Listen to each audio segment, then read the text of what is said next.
जवानों से गुजारिश है, बीवी आ जाए तो बाप को ना भूलना, मां को ना भूलना। इसलिए कि जिस तरह एक किसान पौधे को पालता है ना, उससे 70 गुना ज्यादा मेहनत करके बाप एक बेटे को पालता है। बेशक बेशक बाप एक बेटे को पालता है। हाँ, मैं तकलीफ होती है कुछ चीजों से। जब जवान बाइक पे बैठ के एक्सीलेटर खींचता है ना, तो फिर मुड़ के नहीं देखता पीछे कौन है, पीछे कौन है।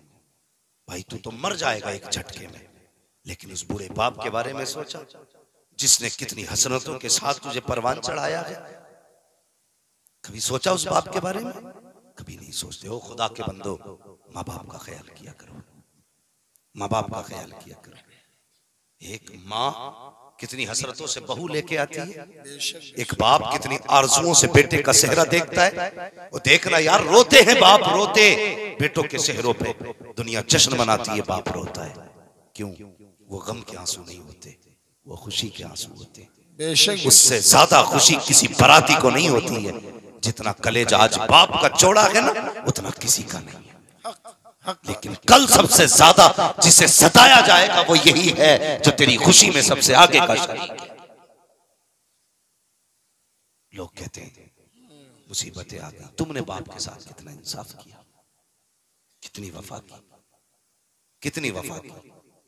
अल्लाह अल्लाह। जवानों तुमसे गुजारिश है, मेरी बात ध्यान से सुनना। हम सिर्फ अपनी बहनों को बहनें मानते, कभी बाप की बहनों का भी ख्याल किया करो, बाप की बहनों का भी ख्याल किया करो। तुम्हें अगर तुम्हारी बहनें प्यारी हैं तो बाप को अपनी बहनें प्यारी हैं। बेशक बेशक तेरे घर में खुशी आई, तूने अपनी बहनों को तो नोत दिया, लेकिन बाप की बहनों को बुलाना भूल गया। तू तो खुश था कि मेरे घर पे सारे मेहमान आ गए, लेकिन कभी बाप से पूछा कि तेरे दिल के अंदर क्या चल रहा है इस वक्त? हजारों की भीड़ में वो अपनों को तलाश करता है, नहीं मिलते। खुदा के वास्ते रिश्तों की कदर करो, अपनों की कदर करो, और किसी को टूटने न देना, किसी को टूटने न देना। ये अज़दवाजी जिंदगी है। एक बाप बड़ी मेहनत से औलाद पालता है, बड़ी मेहनत से। हाँ, तुम अपनी बीवी के राज में भी गर्म रोटी नहीं खाओगे जितनी गर्म रोटियां तुमने माँ और बहन के दौर में खाई। बेशक बेशक हाँ, ये याद रखना, नहीं खा सकते। तुम्हारी बीवी तो कह देगी रखिए उठा के खा लो, लेकिन जब तुम परदेश से आते हो ना, तो कभी बहनें नहीं कहती रखिए उठा के खा ले। तेरे हाथ धोने से पहले, तेरे बैठने से पहले, तुझसे पहले दस्तरखान पे बहनें रोटी लगा देती है, खाना लगा देती है। आज जब बहू आ गई फिर सारे रिश्ते ही खत्म हो गए। आज बीवी सब कुछ होगी। मैं ये नहीं कहता बीवियों के हक अदा ना करो, उसका भी अपना हक है, लेकिन कम से कम पहले उनको देखो ना जिनसे रिश्ता बचपन से जुड़ा है। आपका रिश्ता जिनसे बचपन से जुड़ा है, रिश्तों की कदर किया करो। आज रिश्तों की कदर नहीं रह गई, नहीं है रिश्तों की कदर। हाँ, अल्लाह अकबर। अपनों की कदर कैसे की जाती, कोई हुजूर से पूछे। मेरे हुजूर अक्सर अपनों को याद करके रोते थे, अपनों को। ओ भाई, भाई सोसाइटी में, अपने माशरे में देख लो, हाजीपुर में देख लो, जिसके अपने ना हो वो कितना अकेला रहता है, कितना अकेला रहता है। दावत खाने वाले 1000 यार मिल जाते, चाय पी के गप्पे लड़ाने वाले बहुत मिलेंगे, प्रधान चौधरी कह के गले काटने वाले बहुत मिलेंगे, ठेकेदार जमींदार कह के कुमल काटने वाले बहुत मिलेंगे, लेकिन जिगर काट के खून पिलाने वाले अपनों के सिवा कोई नहीं होता। बेशक बेशक कोई नहीं होता अपनों के सिवा। आज लेकिन हम जो है ना, हम ही कहते जी मुझे खानदान से मतलब नहीं, मुझे तो अपनों से मतलब है। तूने क्या समझा है खानदान को? खानदान क्या है? एक ही दरख्त की मुख्तलिफ शाखें हैं।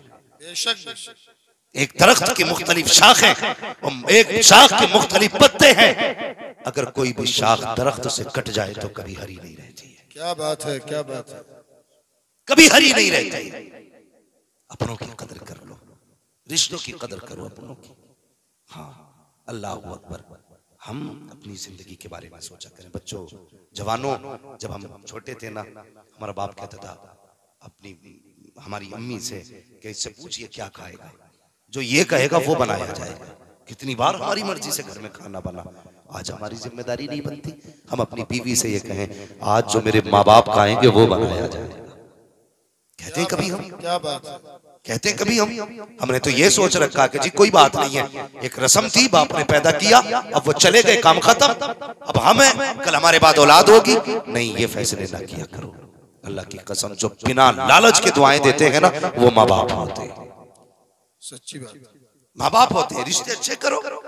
शादी का मतलब किसी से नफरतें नहीं है।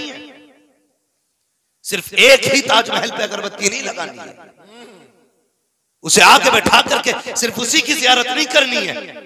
हमें अपनी माँ भी देखनी है, अपना बाप भी देखना है, अपना भाई देखना है, बहनें देखनी है, परिवार देखना है। लोग ये सोचते हैं अपना हिस्सा फला को खिलाया तो घर में कमी आ जाएगी, मेरी कमाई फला ने खाई तो घर में कमी आ जाएगी। हुजूर की खिदमत में एक सहाबी हाजिर हुए, अर्ज करते हैं या रसूल अल्लाह, मैं कमा के लाता हूँ, लाने के बाद मैं घर में रखता हूँ, मेरा बाप जो है मेरी कमाई को मेरे भाइयों पे, मेरी बहनों पे खर्च कर दिया करता है, बाकी कोई नहीं कमाया करता है। मेरे हुजूर ने फरमाया जा चला जा, अपनी कमाई को बचाने की कोशिश न कर, इसलिए कि ये भी तो हो सकता है खुदा सबके हिस्से का तुझे दे रहा हो, सबके नसीब का तुझे दे रहा हो। फरमाया गया अगर तेरे खाने में दूसरे शरीक हो जाया करें तो दिल को छोटा ना किया करो, बल्कि अगर तुम एक का इंतजाम करोगे अल्लाह तुम्हें 3 का रिस्क अदा करेगा, और तुम 3 को खिलाओगे अल्लाह तुम्हें 9 का रिस्क देगा, तुम 7 को खिलाओगे खुदा तुम्हें 70 का हिस्सा देगा। किसी के बचाने से अमीर नहीं बना करते हैं, बल्कि भूखों को खिलाने से खुदा अमीर बना दिया। नाराए तकबीर, नाराए रिसालत, उलमाए अहले सुन्नत, हजरत अल्लामा मुफ्ती हम्माद साहब किबला, माशाअल्लाह रिश्तों की माशाअल्लाह। कदर नहीं की। लो, गारंटी के साथ कह रहा हूं, गारंटी के साथ और तजर्बे के साथ, किसी की बीवी कितनी भी वफादार हो, तुम्हारे लिए जो तुम्हारे माँ बाप हो सकते वो कोई नहीं हो सकता। बेशक बेशक। जो तुम्हारे लिए तुम्हारे माँ बाप, इल्ला माशाअल्लाह, कुछ माँ बाप भी बड़े अच्छे होते हैं, घामड़ हो गए कि बस अब तो वही वो है, जिसका चाहे गला काटे, जिसका चाहे हिस्सा काटे, जिसका चाहे रास्ता काटे। मैं अब्बा हूं, मैं अब्बा हूं, उसे हजरत यही घमंड है, मैं अब्बा हूं। चौराहे पे खड़ो कहता मैं बाप हूं, जल्दी चल तू बाप है, बाकी तो कोई बाप ही नहीं है। तो तू ऐसा करेगा, जिसका चाहेगा गला काटेगा, जिसका चाहेगा हिस्सा काटेगा। औलाद को यह हुक्म है बाप की कदर आज करो, वो जुल्म भी करे तो माफ करो। रह गई बाप की ज्यादती की बात, तो उससे हिसाब अल्लाह लेगा। बेशक बेशक। बाप भी ख्याल रखे, अपने अब्बा होने का नाजायज फायदा ना उठाइए कि हम अब्बा हैं। हाँ, सिर्फ औलाद के लिए अब्बा हो, बाकी पूछा तुमसे भी जाएगा।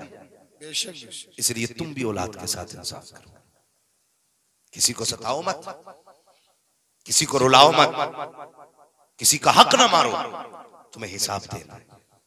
इसलिए गुजारिश है, बापू से भी गुजारिश है रिश्ते बेहतर करें, औलाद से भी गुजारिश है रिश्ते बेहतर करें। अल्लाह अकबर। अपने अपने होते हैं, अपने अपने होते हैं। हजरत यूसुफ अलैहिस्सलाम, अगर तारीख बताऊं, सबसे पहले हजरत आदम अलैहिस्सलाम अपने बेटे के लिए इतना रोए कि कोई बाप अपनी औलाद के लिए इतना नहीं रोया होगा। इसलिए कि बाप बेटे का रिश्ता ही कुछ ऐसा है। और ये सच्ची बात कह रहा हूं, अल्लामा अबरार साहब, अल्लामा नफीस अख्तर साहब किबला, ये सच्ची बात कह रहा हूं। बाप का सही हमदर्द सिर्फ बेटा होता है, हमदर्द सिर्फ बेटा होता है। जो बेलोस बाप के लिए जान दे सकता है वो बेटा होता है। लेकिन हम जो है ना, किसी की पढ़ाई में आ गए, हम किसी की गलत गुट्टी खा गए, किसी ने हमें गलत चढ़ा दिया, हम धोखा खाए हुए हैं, इसलिए हम बाप से दूर हैं। बाप बाप होता है, ये रिश्ता इतना ही पुराना है जितनी इंसानियत पुरानी है। हजरत आदम अपने बेटे के लिए रोए। हाँ, और हजरत याकूब की कहानी सुनो, उन्होंने तो रोते रोते आंखें खो दी। कितना बड़ा रिश्ता है बाप बेटे का।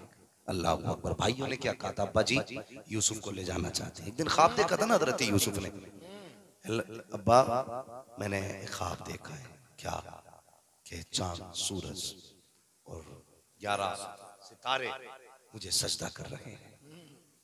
तो कहने लगे बेटा किसी को बताना मत, लेकिन एक भाभी ने यह ख्वाब सुन लिया था। भाभी ने, उसने अपने शौहर से कहा कि यूसुफ ने ख्वाब देखा, और ऐसे अपने वालिद से कहा, उन्होंने मना किया बताने के लिए। वो समझ गए, कहने लगे जरूर ये बड़ी शान वाला होगा। हसद तो उसी दिन से था जिस दिन से हजरत याकूब को हजरत यूसुफ से प्यार था, लेकिन जब ख्वाब दिखा ना तो फिर और ज्यादा सख्ती हो गई। कहने लगा फैसला हादी हो गई भाई।